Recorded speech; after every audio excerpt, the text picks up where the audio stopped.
coming on the air with another community in mourning after a mass shooting, this time in Chesapeake, Virginia, where a man killed 6 people at a Walmart. No word yet on the motive, as the shooter in Colorado Springs makes their first court appearance. We're live on the ground in both cities. Plus, breaking new details on that murder mystery in Idaho. What police are just now saying about the stabbing death of 4 University of Idaho students. And in our backstory, how a team of reporters at the New York Times learned about a blitz of cigars, booze, and money that led to the quickest and biggest expansion of sports betting in U.S. history. Plus, never underestimate the power of Swifties, how the fury over Ticketmaster's handling of sales for Taylor Swift's tour has now led to planned hearings on Capitol Hill. And the balloons are inflated, the parade's ready to go. It's almost Thanksgiving. So, who's making the menu? One reporter tells us what happened when she let a computer plan her holiday meal. That's later in the show. Hey, I'm Lindsay in for Hallie, and we're coming on the air tonight with news of another mass shooting in America, this time at a Walmart in Chesapeake, Virginia. 7 people are dead, including the suspect, and at least 4 more are hurt in the hospital. Here is what we know at this hour. Police have identified the suspect and say he was armed with a handgun and a bunch of ammo. A senior law enforcement official also telling NBC he was a disgruntled Walmart employee who died of a self-inflicted gunshot wound. 2 of the victims and the suspect were found in a break room. Another victim was found toward the front of the store, and 3 others died at the hospital. What we still don't know, what was the motive? Who are these victims? And what relation, if any, did they have to the suspect? Walmart released a statement saying, in part, we are shocked at this tragic event at our Chesapeake, Virginia store. We're praying for those impacted, working closely with law enforcement, and focused on supporting our associates. President Biden today offering support and federal assistance to the Virginia governor, who is now the latest governor to order flags be flown at half staff in his state. It's only been 3 days since the governor of Colorado ordered the same following the shooting at an LGBTQ nightclub, Club Q, in Colorado Springs this past weekend. If you're thinking to yourself, these shootings, they just don't seem to stop, you're right. The Gun Violence Archive, which tracks mass shootings in America, says this is the 3rd year in a row in which the U.S. has seen more than 600 shootings with at least 4 people shot and or killed. Julie Sirkin is now in Chesapeake, Virginia. So, Julie, police are identifying the suspect tonight. What more do we know? Yeah, look, we know he's a 31-year-old. We also know, according to Walmart, that he's been working here since 2010 and that he's an overnight manager at this store. We also know that potentially police are investigating a vehicle of interest. I saw them working on this since about 11 a.m. this morning. They are not calling it the suspect's car, but they were searching it. There's been investigators in and out of this Walmart on this giant plaza behind me. There have also been a lot of people who were part of the shoppers in this store coming by trying to get their cars out of the lot. At least 50 of them, according to the police, were in the store at the time. When it comes to the shooter, they only recently identified him by his name because they were trying to get in touch with his next of kin. We learned this morning that they had searched his home last night. They deemed it to be secure and safe, and everything else, including the motive, is what they're really trying to investigate now, which could take days. And now the city of Chesapeake tweeted that some of the victims were found in the break room. What, if anything, could this say about relation to the suspect? Well, look, he's been working at this Walmart for a long time. We know that at least some of the victims are presumed to be employees, though that has not been officially confirmed by Walmart or law enforcement. But again, some of those victims were found in the break room where they presumably were with the gunman. He was found in the break room as well. When police arrived, he had already inflicted that gunshot wound. I also want to talk about Jalen Jones. He was one of the victims, one of the injured. He's still in a nearby hospital. His mother providing a photo that you should see on your screen. He's recovering in the hospital, part of the 4 victims that are currently injured. And we do not know yet if he is the one in critical condition, but there is one, according to police, that remains in critical condition at this time. Julie, anything else we know about any of the other victims, or still sorting through that? Yeah, there's a makeshift memorial, actually, that me and our team saw maybe a block away from here. It's a few feet that way.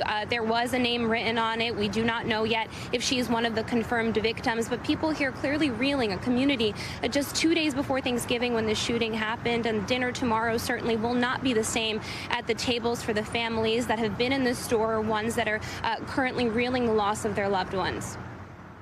All right, Julie Sirkin, thank you. Let's head to Colorado, where today we saw the suspected gunman in court for the first time since killing 5 people and hurting more than a dozen in Colorado Springs. The 22-year-old showing up virtually with their attorneys. It was an advisement hearing, which is basically where defendants are asked to confirm that they understand their charges. In this case, those charges are 5 counts of murder and 5 counts of bias-motivated crimes. It comes as new court filings say the suspect is non-binary and uses they-them pronouns, a new revelation in the investigation as authorities work to bring formal charges and determine a motive. These are the 5 people who were killed at the LGBTQ nightclub Club Q. Steve Patterson joins me now. And Steve, this hearing was brief. Also, want to see the new mugshot here of the suspect. I mean, we knew that some of the patrons inside Club Q fought back. Yeah, it was a very, very brief hearing, but I think the information that was most pertinent was visual, which is what's on your screen, that the accounts of what happened inside that nightclub gel with the heroic actions that police say happened, which is that several people, including one man, took down that shooter and essentially beat the shooter to a pulp. And excuse the way I'm sounding, very frank, but did what had to be done to neutralize the threat inside that club. You can see, just the shooter from that video link appearing slumped over, visually puffy on the face, red marks on the face. Hard to see in detail, but you can see in detail on the mugshots that were released from the police department earlier on today. And again, it just gels with the accounts that we've heard over and over again. And then in speaking to some of the survivors and speaking to the heroic actions and the person that actually took down the suspect, that this was the result. And this is why we're on the timeline we're on, because the suspect had to spend such a long time in the hospital before they're released and now faces those charges. And with the news, Steve, that the suspected shooter's defense team is saying that they're non-binary, that's just one of the details we're learning about the suspect's background, right? Yeah, but it's an important detail. It really is a big twist in this case, and one that I think prosecutors are reckoning with in a lot of ways. The district attorney was asked several questions about this following that hearing, including whether or not this could be a defense strategy. How pertinent is it to those federal hate crime charges or the charges that may come down with the first-degree murder charges as well? They say that they are looking at all the evidence, that they will make that determination as the investigative process continues. Meanwhile, you have to look and see how it gels with some of the reporting on the ground. Some of the reporting that we've done, that our teams scattered across Colorado Springs have done, have shown a very hateful suspect toward the LGBTQ community. So if the defense is trying to set this person up as somebody that is a part of that community, that's something that needs to be squared up as part of the investigative process, especially with the charges that this person is facing. Lindsay? So many people behind you coming to pay their respects, lay flowers at that memorial. It's very touching. Steve Patterson, thanks. Just in the last hour, police in Moscow, Idaho, are asking the community for any information they may have about the murder of 4 University of Idaho students. The police chief stressing that even information that doesn't seem relevant could help investigators as they try to solve this case. It's been 10 days since roommates Ethan Chapin, Madison Mogan, Xana Kernodle, and Kaylee Gonsalves were found dead with multiple stab wounds. NBC's Zincle Esamoah joins me now. So, Zincle, law enforcement shared information about who's not a suspect. Do they have any information on who may be responsible for these murders? Hey, Lindsay, so unfortunately, not really. Officials have repeatedly said this appears to be a targeted attack. I'm really happy we led with the names of the victims. Centering them is so important. But when law enforcement was pressed about who of those 4 Idaho College students was being targeted, they repeatedly declined to offer that information, citing the ongoing investigation. But the details they did provide had to do with the nature of the crime and the murder wounds. So let's take a listen. The results of autopsies indicated that the 4 were stabbed multiple times and were likely asleep during the attack. Some had defensive wounds, and there was no sign of sexual assault. And officials also ruled out the surviving roommates, a male who was seen in a video circulating online with the victims before they were killed, as well as the individuals who called 911. Lindsay. Well, Moscow police say this is their highest priority, Zingle, but it has been now days with no known arrests. Was there any talk of state or federal agencies stepping in? Yeah, that was a big question from reporters today, and an important one, because time is of the essence when it comes to manhunts and murders like this. Authorities emphasized that right now they are putting fiscal and physical resources into this. They have over 100 pieces of evidence from the crime scene, took around 4,000 photos, and we've heard it and reported it before. Their list of suspects runs over 700. So here's who's involved. You'll see it on your screen. The FBI has 22 investigators in Moscow and 20 additional agents in various locations, 2 members of the behavioral analysis unit, and that's not including the Idaho State Police, who has 20 investigators plus a public info, forensic, and crime scene team and 15 uniformed troopers, all to say they are putting all hands on deck here. And it was said at the press conference today that Idaho's governor has pledged up to $1 million in this investigation for them to solve it and hopefully resolve it. But resources aside, officials continue asking the public for tips and help. They're still looking for that murder weapon and trying to find some semblance of justice for these families. Well, a large deal of the presser was spent debunking rumors. What were those? That's right. I've touched on some of them earlier, but at several times during the presser, it was mentioned that one of the victims, Hallie, may have had a stalker. Police emphasized that that has not yet been corroborated. Our very own Gotti Schwartz spoke with her family, and they did not comment on that. And they also debunked the myth that the victims were tied and gagged. But of course, it does not make this incident any less horrific as the town remains on edge from this really awful tragedy. Lindsay. All right, Zingle Asamoah, thank you. We've got some breaking news now. The city of Chesapeake tweeting the names of the victims in the shooting at a Walmart there as we've been on the air. Julie Sirkin back with us now. Julie, what can you tell us?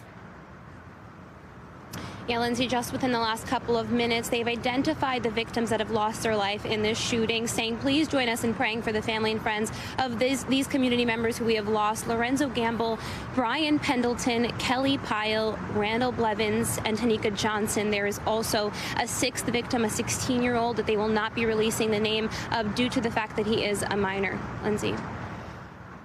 Julie, we were just talking about this a couple minutes ago and learning more about the victims, putting names there. Obviously, their next of kin has been notified. Tough week for them and everybody there. Julie, thanks.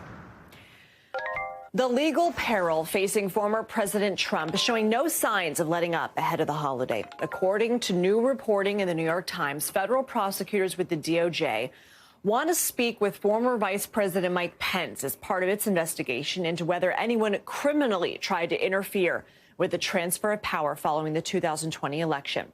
According to the Times, Pence is considering how to respond. He has said publicly he would not willingly testify before the House Select Committee's investigation into January 6th, but obviously the stakes are much higher in a criminal proceeding.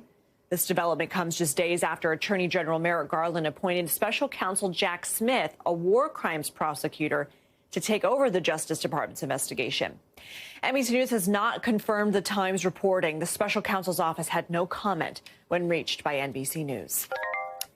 Tech giants like Twitter and Meta have cut thousands of jobs in recent weeks, and now there's rising anxiety among employees at Google that layoffs could hit their company as well, according to new reporting at CNBC based on its review of documents and conversations with Google employees.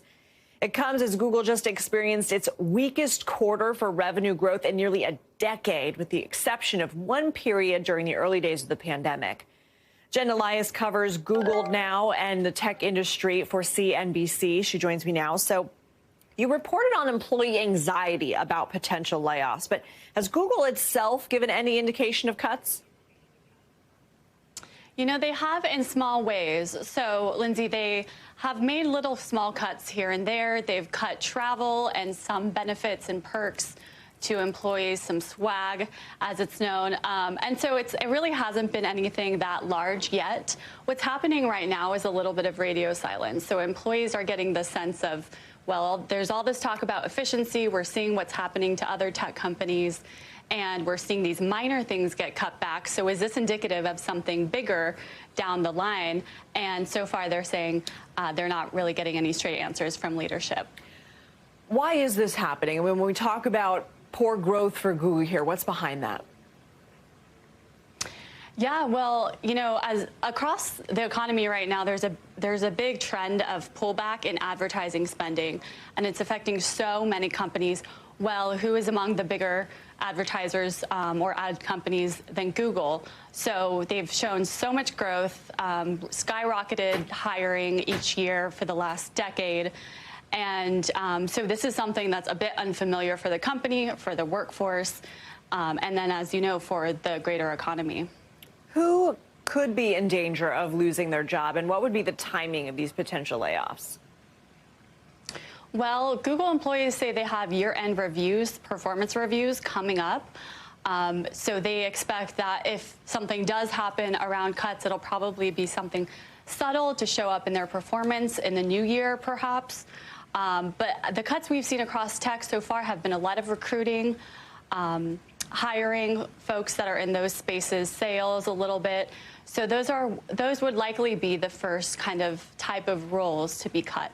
And this as opposed to, you know, engineers or sort of higher earning white collar employees. Google has been able to avoid mass layoffs that we've seen in other Silicon Valley giants. How come? Yeah, well, they have such a robust business model. They have a ton of different things. Advertising is huge, and they claimed an early stake in that and have stuck with it as digital has taken off. They have YouTube, which is a juggernaut in itself. And so having that has also allowed them to kind of fund other areas of the company's more experimental projects. And so they've been a lot less exposed to economic trials than other companies. And they've just built out from the very early days and have not stopped growing since. Well, we know you'll stay on top of it. Jen Elias, thanks so much. Let's turn to what a lot of you are thinking about today. 55 million of you, in fact. That's how many people experts believe will fly, drive, or take a train this holiday, which is expected to be at near pre-pandemic levels. AAA predicts this will be the third busiest year for Thanksgiving travel since they started tracking in 2000. And that's despite gas prices reaching the highest seasonal level ever for the holiday weekend, according to the national fuel savings platform Gas Buddy. The national average price per gallon is projected to be $3.68 tomorrow on Thanksgiving Day. That's more than 20 cents higher than the previous record of $3.44 set a decade ago. Joining me right now for more on what to expect is NBC's Marissa Parra. So, Marissa, you've been there at that rest stop in Maryland all day. How have things been looking? How have drivers been feeling? And so it's been about 12 hours that we've been here, and it's actually been really interesting to see the evolution. So when we first got here, obviously, roads were looking really good, really smooth. And before I tell you what things look like now, spoiler alert, a lot has changed. I want to take you to one person we spoke to when things were still looking very good. Roads are looking a little slow, a little traffic jammed, but I got my coffee. I'm not the one driving, so I'm good to go. I said, oh man, this is going to be rough. These roads are going to be pressed with people. But no, it's not too dense, the traffic, and you know, people are driving well. Okay, so the majority of the people that we spoke to earlier were saying that this was looking much better than they expected. Well, now, in the last couple of hours, that has all dramatically changed. In fact, the thing that was making me laugh earlier was when I was asking people as they were driving past us, they were giving us literal thumbs down as they were looking at the traffic ahead. I mean, I'm seeing a whole bunch of brake lights on the other side of the camera. We have a view of I-95. You can probably see a whole flurry of activity behind me. And so when we talk about all of these travelers, 55 million, here's the thing, 49 million of them are on the road. So you're sharing a lot of space with people in these cars. Yeah, and gas prices have remained pretty high still throughout the year. Is that deterring people at all? Clearly not. I mean, here's the thing. Obviously, people are grimacing as they're filling up on gas. I've seen quite a few frustrated people over here as they're, looking at the price tag of filling up on tanks. But here's the thing. The cost of flying is a whole lot more expensive. And that's what we're hearing time and time again, is that even though the cost of gas, you're seeing $3.89 behind me, just a little bit above the national average, obviously more than what people were paying this time last year. But the resounding consensus is people here would rather pay for the gas than pay for a flight ticket, which is 35% more, by the way, these days than it was this time last year. Yeah, somebody who booked her plane tickets home for Christmas. Yeah, that broke the bank a little bit. Marissa, we know you're at a rest stop there. We've got our colleagues at airports. How are those looking today? So I know that airports, I was just actually at BWI in Baltimore yesterday, and I've been watching Gary's reporting from today, and I think the number one thing is that airports have said time and time again that they didn't want a repeat of what we saw earlier this summer, right? With all the delays, the cancellations, the lost luggage, a lot of that was due to staffing issues. So airlines were really, really pushing to say that they've ramped up hiring more people, hiring more staff. And I think that what we're seeing is the possibility that they might have been prepared for the travel rush, because we haven't seen the mass number of cancellations and delays that we had seen earlier in the year and that we reported on the last year. But of course, fingers crossed, knock on wood. Don't want to say too much before, of course, we've seen what happens tomorrow. But so far, it's looking good in the skies. All right, Marissa Parra, thank you. Joining me right now for some insight on how weather may impact your travel plans is NBC meteorologist Bill Cairns. So, Bill, what can people expect as they travel this holiday weekend? It's going to change, Lindsay. I mean, this has been perfect. The last 3 days, I mean, the weather has not caused any issues anywhere in the lower 48. And that's especially rare heading up to Thanksgiving. But that's going to change as we go into Thanksgiving Day and then as everyone's trying to get back. So do expect some problems. So the storm system we're talking about is over the top of Denver now. It's going to dive down to the south as we go throughout the overnight hours. Then it's going to bring up some of that warm, moist air from the Gulf of Mexico. And we're going to get our rain event setting up, maybe even some isolated flooding on Thanksgiving Day. So the rainiest spots are going to be East Texas. We're talking Houston, the Lufkin, all the way back up just to the east of the Dallas-Fort Worth area, including Shreveport, Texarkana, Little Rock. Late in the day, Memphis and even New Orleans will get some of that rain. Then as we go into Friday, that rain will move through the southeast, especially the first half of the day. Atlanta, Charlotte, Raleigh kind of rainy, just some showers in the northeast. And then we have another storm, a new one, that'll bring another soaking rain on Saturday to areas of Oklahoma, back again in Arkansas. But this is what's different about the next one. This is going to bring some heavy rain on Sunday, which is a very busy day for everyone returning home, especially in the air. And that's going to be from D.C. to Philly to New York, all the way up to Boston. So you can expect some problems. So let's break it down for you. We'll show you the timing on all of this. So here's this evening. Not a lot of rain, not a lot of problems. Overnight, the rain explodes in areas of eastern Oklahoma. When you wake up Thanksgiving morning, all those turkey trots, Little Rock to Shreveport to Dallas, not going to be pretty. It's going to be wet, and it could even be pouring. Then during the day, that heavy rain moves right into the heart of Louisiana through Mississippi. Still some leftover rain back in Texas. Finally, on Friday, that rain will be moving and sliding to the east. By about 5 or 4 p.m., the rain is over with. Now, that second storm that we've been tracking, this is Saturday. Notice all the rainy weather, Wichita, Kansas City, St. Louis, Memphis, once again, all the way down to the Gulf. And then here's the map for Sunday as we go into the afternoon hours. If you have flights into the New York City airports or Boston or even D.C. and Philadelphia, for that matter, do expect some delays, Lindsay. Everyone was just fine getting there. We may have some stories about people trying to get back. All right, don't like to hear that. But what about the parade? What kind of weather are we going to see? I always see everybody in the coats and stuff. How chilly is it going to be? That's the tradition, right? You're cooking, you're getting things ready, and then you're watching the parade. Well, you should be in for a great show. The winds are going to be light. Temperatures are going to be in the 40s with sunshine. I mean, this is an A-plus forecast. Wow. All the floats should be flying high at their normal heights. It should be a good time, and I think we'll even get Baby Yoda in there, too. Bill Cairns, we know you're going to be doing a turkey trot. How many miles? There it is. No, that's only 5K, only 3 miles. That's it. All right, only 3 miles. Bill Cairns, thanks so much. Coming up, players have officially been charged in the now infamous Michigan State football tunnel brawl. We're going to tell you who's being held responsible. Plus, a new study sheds light on the effects of vaping on people's teeth, what researchers found in our 5 things.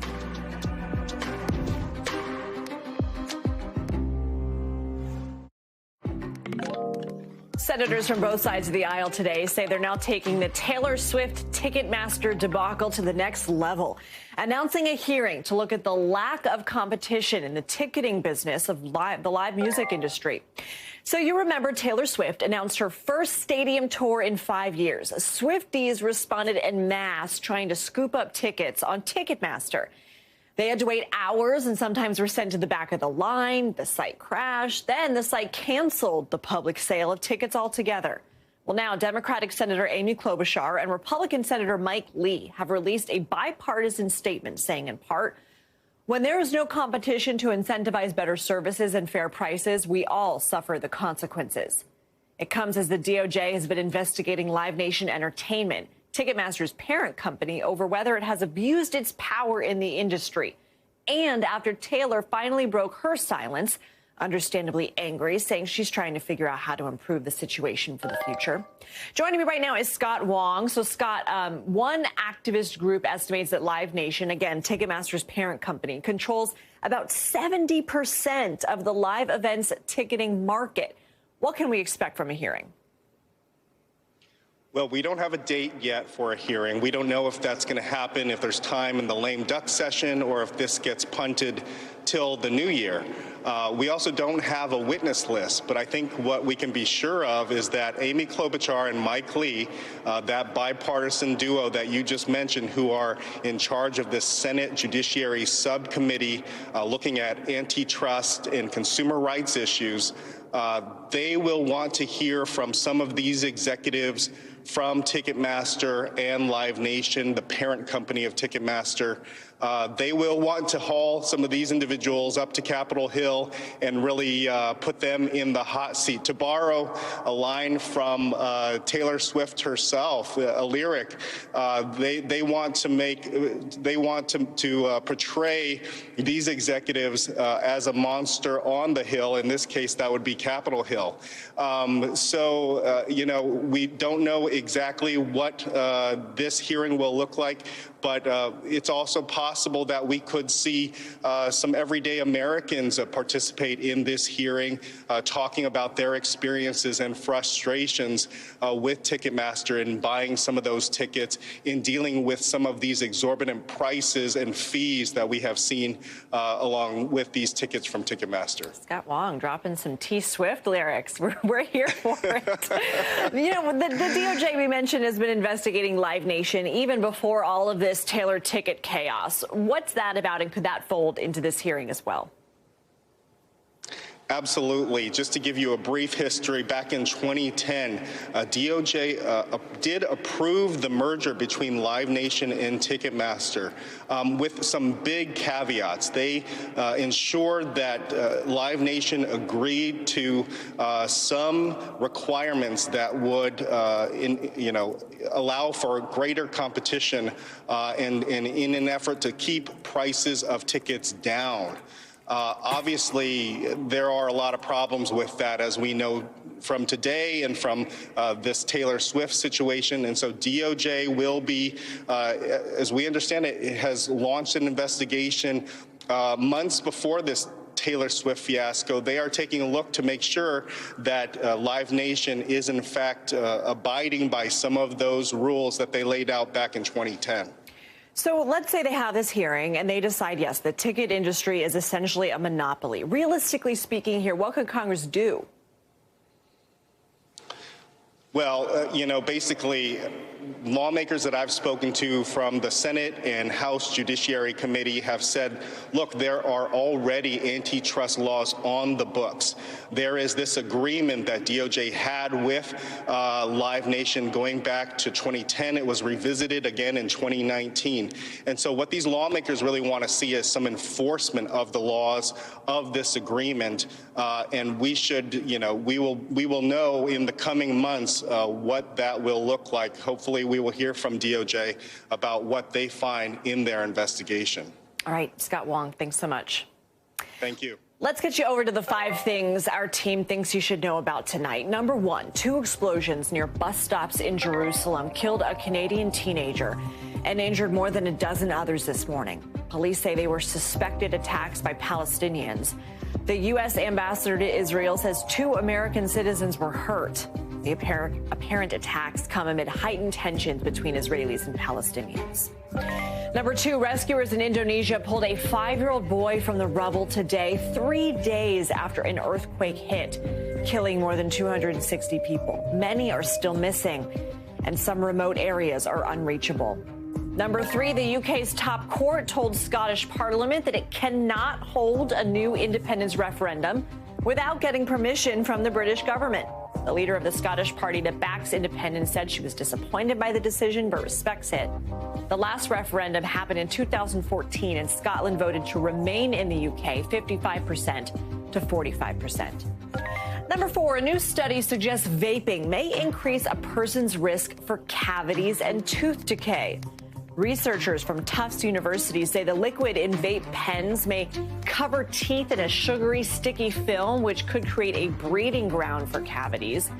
This study, though, is considered just preliminary and doesn't prove that vaping causes cavities. Number 5, here's something unexpected. New home sales in the U.S. actually went up last month, according to the Commerce Department.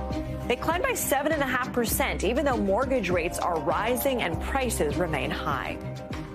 Still to come, it's the backstory, and tonight we're talking to an investigative reporter at the New York Times who's been looking at how the sports gambling landscape in the U.S. has changed and why it happened so fast. Stay with us.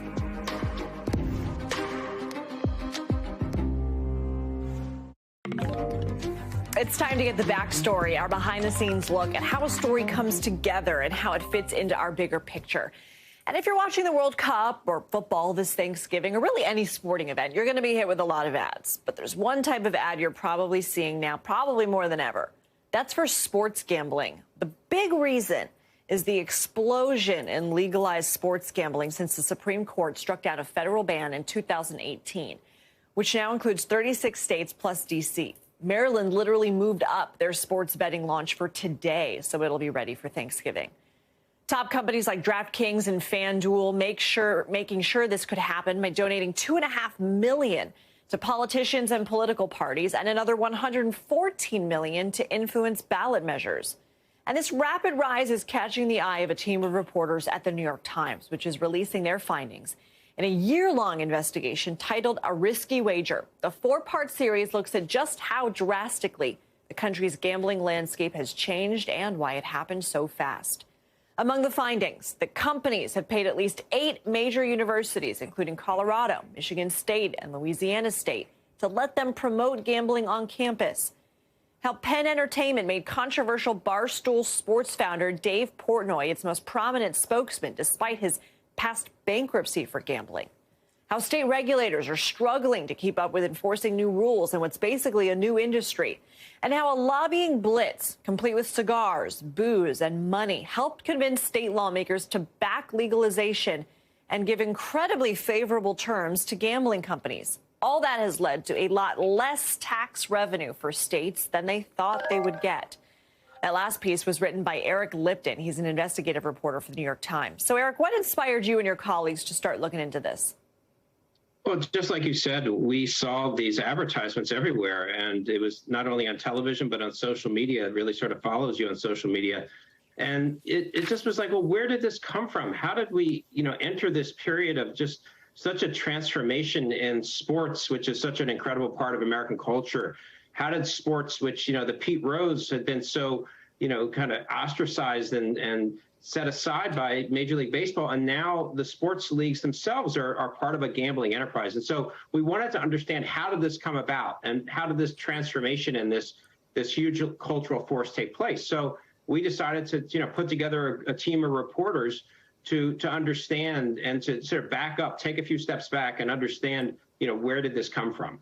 So when we talk about the money, your reporting points out that people in Kansas placed $350 million in bets, but that the state got just about $271,000 in taxes. So tell us more about the lobbying blitz and how you learned about what was going down in that state.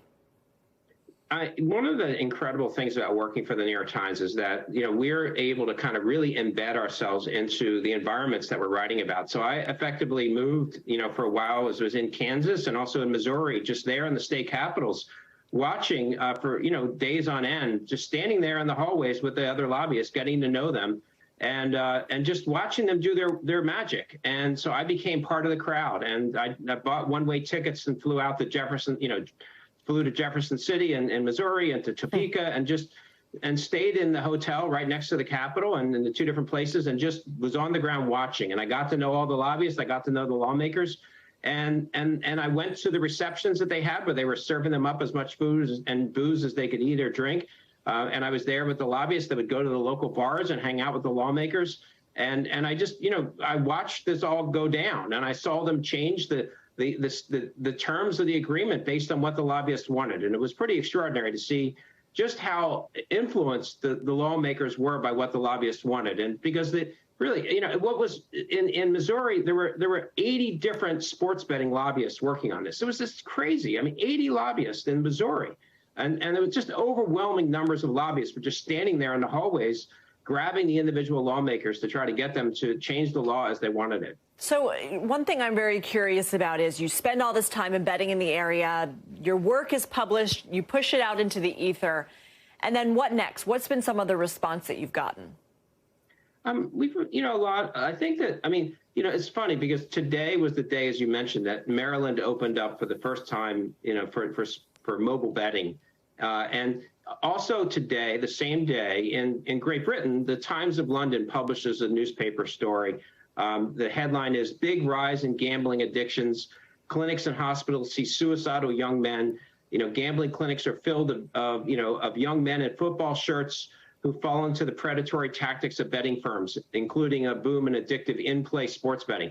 So I think that the reason I read that's from the Times of London story, is that we're about a decade behind Great Britain and Australia and their experiment with broad, availability. And I just think that what the stories did is they helped elevate awareness that this is something you've got to do carefully. We basically have, casinos in your mobile phone, and you could bet at any time of the day. You don't have to go to the gambling casino. You don't have to go to your local store to buy a lottery ticket. So I think that there's a greater awareness now that we've run the series that this is something that the governments have to be careful with. Eric Lipton, we really appreciate you coming on here. And if anyone is struggling with gambling addiction, the National Problem Helpline is here for you. 1-800-522-4700. You can also talk to people at ncpgambling.org/chat. Coming up, artificial intelligence helps us every day for Face ID, online banking, voice assistance. What about Thanksgiving recipes? We're talking to a reporter who put the tech to the test. Plus, big preps underway for the Macy's Thanksgiving Day Parade. Literally big. We'll show you balloon inflation night later this hour. Stay with us.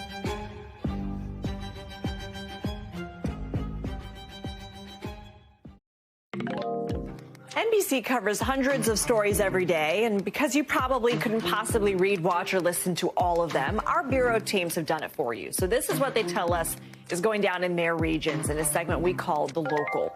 Out of our Midwest bureau, 7 Michigan State University football players have been charged in a post-game fight with players from the University of Michigan. The incident happened last month. One player faces a felony count, the others face misdemeanors. No University of Michigan player was charged. That school's president said they will keep cooperating with any reviews of this incident. And Michigan State's athletic director and football coach did not immediately return requests for comment.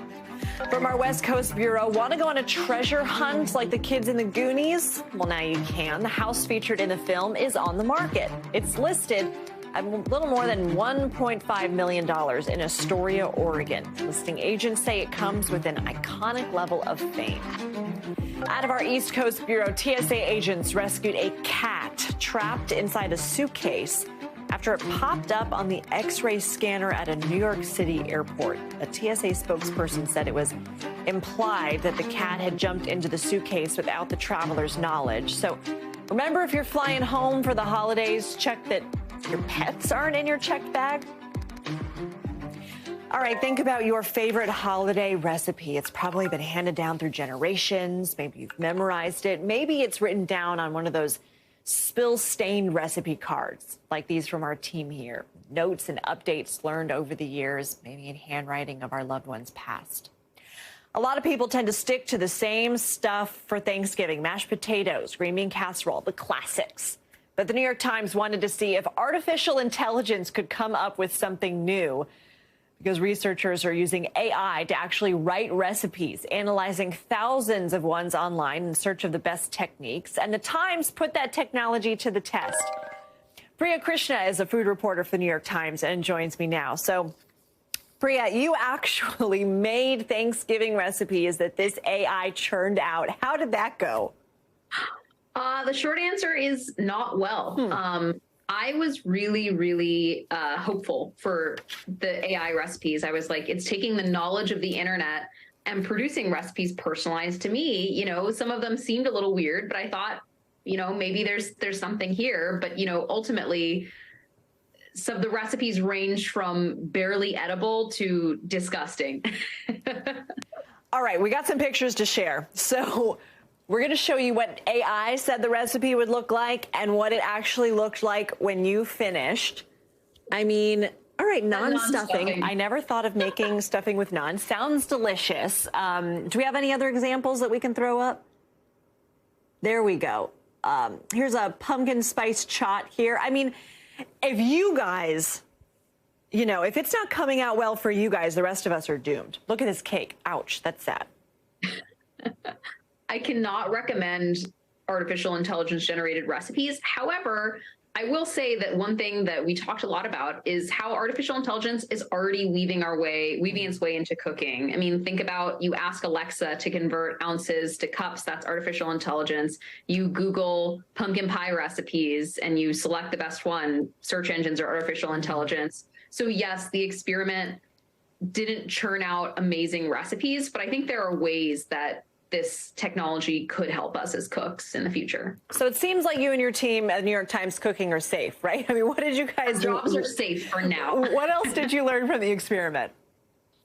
I mean, I basically learned that recipes need to have a soul, that there is a warmth and a soul behind recipes that makes them really wonderful. You want to know that someone put care and thought and emotion into making a recipe because it makes it more meaningful and also more delicious. I mean, people don't realize that we're testing recipes 3, 4, 5, 6, sometimes 12 times to get you the best version of a pumpkin pie, of a stuffing, of mashed potatoes. And I hope the experiment makes people appreciate all the care that goes into recipe generation. Yeah, I mean, Ali Slagle, I think, posted something on Instagram. I mean, I follow all of you guys, but it basically the day in the life of what she does, going to the store, cooking a recipe, repeat, constantly tweaking. So thank you for what you and your team do. You guys save me on a weekly basis. So thank you for all you do. Thanks for coming on, and happy Thanksgiving. Thank you. Happy Thanksgiving to you and your family. Thanks. Still to come, besides the food, football is a big part of Thanksgiving week. Is it possible that some people love it more than the sides? Is it? We're going to look at the main matchups next.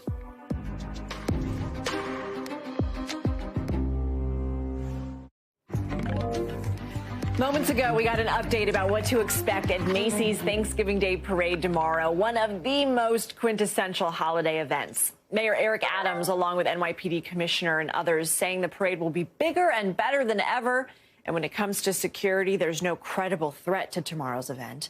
Each year, more than 3.5 million people go to see the parade in person. More than 50 million tune in at home.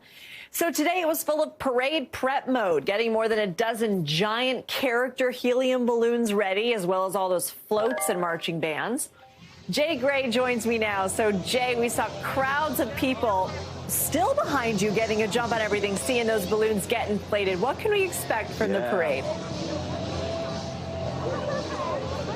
It should be fantastic. The weather's great, Lindsley. It should be perfect. And I feel like all year we've been talking about inflation, but disinflation's okay, right? Hundreds of thousands here to see them get these balloons ready, the character balloons that will be a part of tomorrow's parade. 16 of these massive characters will be a part of it, including 4 new characters. So that should be cool to see. And then you've got 28 floats. They're always so great. And there'll be 5 new floats as well. One of those will be Baby Shark. So that'll either be fantastic in your house or it will be horrible if you like that music or you don't like it. It just depends on where you fall with the Baby Shark song.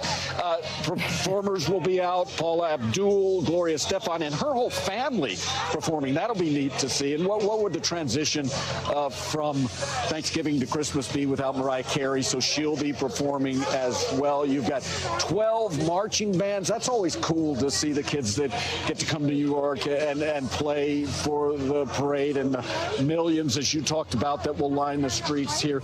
And then you've got 700 and, well, with our crew here, 704, 705 clowns that'll be a part of tomorrow's parade. So, Lindsay, it should be a lot of fun. And again, looks like the weather's just going to be tremendous. You better be careful. That crew is in charge of your white balance, Jay Gray, and your focus. The parade.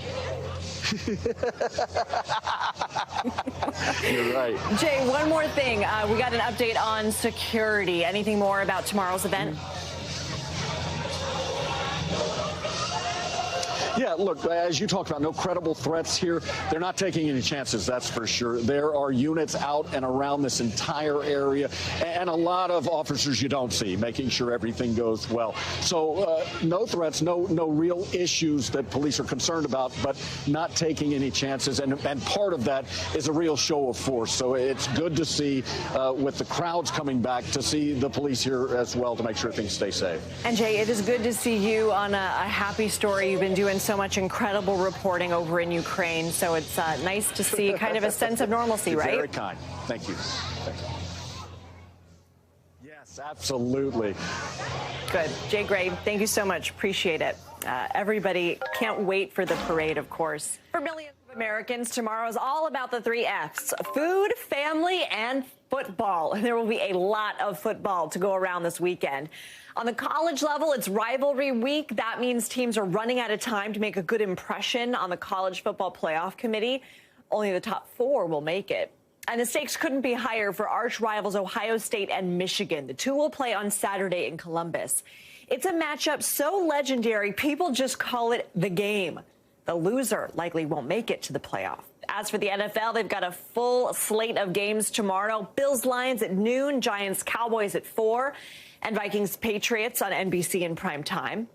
Peter King of NBC Sports joins me now. So, Peter, good to see you. We got 3 marquee matchups for Turkey Day. What are you looking for most in tomorrow's games?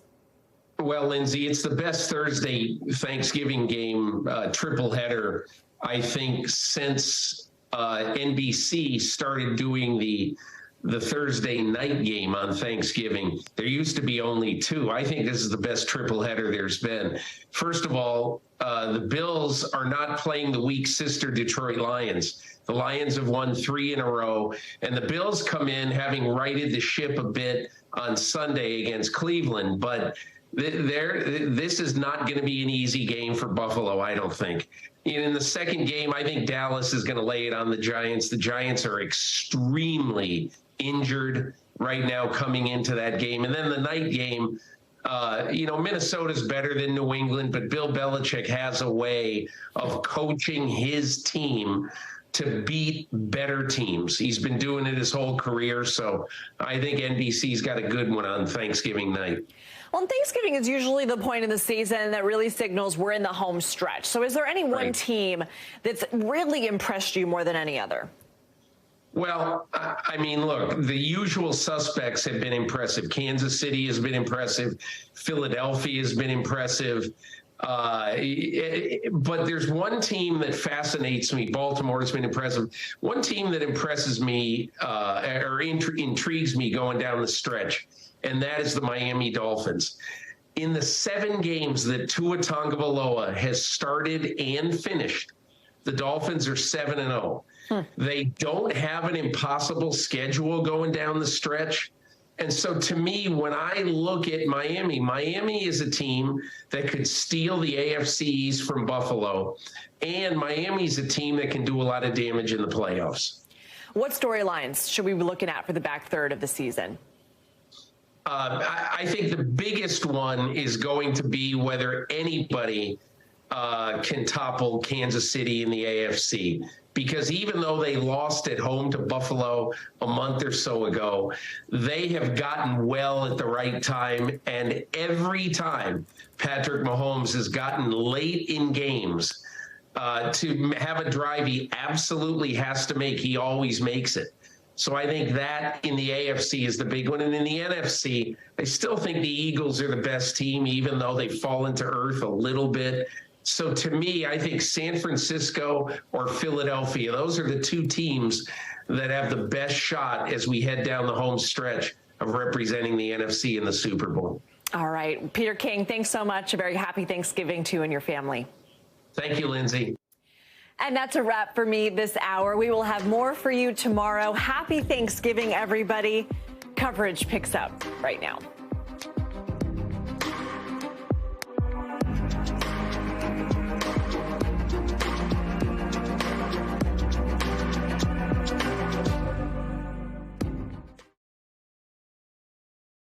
Thanks for watching our YouTube channel. Follow today's top stories and breaking news by downloading the NBC News app.